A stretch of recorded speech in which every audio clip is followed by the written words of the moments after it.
বুক ফুলায় সত্য কথাটা বলতে পারে না। কেন পারে না জানেন? আপনার কাছে মনে হয় সে ভয় পায়। আমি আপনাকে রিজনটা বলছি। রিজনটা পর্নোগ্রাফি, মাদক। মুসলিম যুবকদের কথা বলছি। আমার তো মনে হয় 80% মাদকের সাথে জড়িত। কয়টা ছেলে পাবেন ফ্রেশ মাদক ছাড়া, সিগারেটও খায় না এমন ছেলে কজন আছে? এদের রক্তকে দূষিত করে ফেলা হয়েছে। এগুলা এমনি এমনি করা হয়নি। কারণ দাজ্জাল জানে যে তার এই এজেন্ডার সবচেয়ে বড় বাধা হচ্ছে যুব সমাজ। এই জন্য যুব সমাজের আত্মাটাকে সে ধ্বংস করে দিয়েছে। কিভাবে? এই মাদক দিয়ে আর পর্নোগ্রাফি দিয়ে, দুইটা মেইন অস্ত্র। কত যুবক আছে আমাদের মতো স্কলার, মানে আমাদের মতো, মানে বলছি যারা কোরআন হাদিস পড়াশোনা করছে, কিন্তু বুক ফুলায় সত্য কথাটা বলতে পারে না। কেন পারে না জানেন? আপনার কাছে মনে হয় সে ভয় পায়। আমি আপনাকে রিজনটা বলছি। রিজনটা পর্নোগ্রাফি। Pornography, yes. মানুষ যখন গোপনে পাপ করে তখন দেখবেন পাবলিকলি সে হক কথাটা বলার সাহস পায় না। ভিতর থেকে সাউন্ড আসে না। ভিতর থেকে সাউন্ড আসবে না, ইমান ওই জাজবাটা আসবে না আপনার ভিতর থেকে।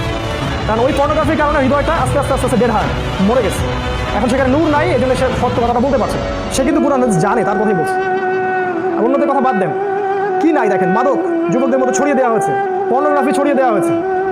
আপনার এই যে ধর্ষণ, এটা নিয়ে বলার মতো রুচি এখন কাজ করছে না। কোনো বিচার পাবেন না। ওই দুই একটা আইওয়াশ। আচ্ছা, নাউজুবিল্লাহ, আমাদের মা বোনদেরকে রেপ করার পরে বিচার হয়েও কি হয়? শান্তি হবে? কি হবে? 5 বছর কারাদণ্ড দিবেন আপনি, ইজ্জতটাতে চলে গেল।